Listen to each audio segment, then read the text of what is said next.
LeBron James issues call for justice after Heat's 27-game winning streak ends against Bulls Chicago. For all the magnificence of the longest NBA winning streak in more than 40 years, for the ease with which LeBron James has obliterated the rest of the sport and victory upon victory, the Chicago Bulls had left the game's greatest player exasperated at the end of this historic pursuit, left him flustered with a flurry of ferocious physicality.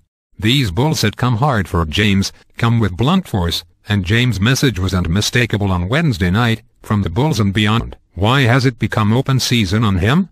I know that a lot of my fouls are not basketball plays, James said late Wednesday inside the United Center. First of all, Kirk Hinrich basically grabbed me with two hands and brought me to the ground.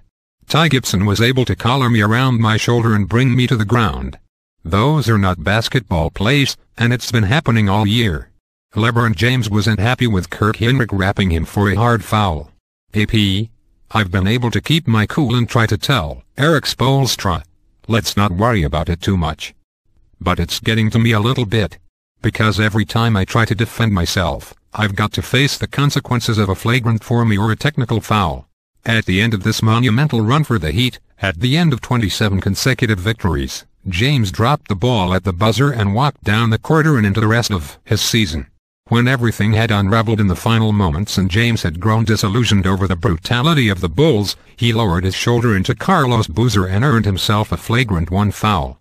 Downright delirious, the United Center unleashed a torrent of mocking cheers.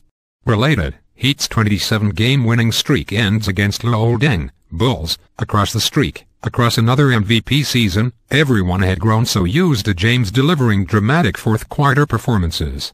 Only this night belonged to Luol Deng and Carlos Boozer and Tom Thibodeau. Only this night was a reminder of how these Bulls can still make life miserable for James, still test him with a physical and psychological warfare. The Heat hadn't lost a basketball game since FEB 1 and Spoelstra had gone 2 months without speaking to them of the streak. In the freshest moments of the loss, the Heat's coach gathered his players together in the locker room.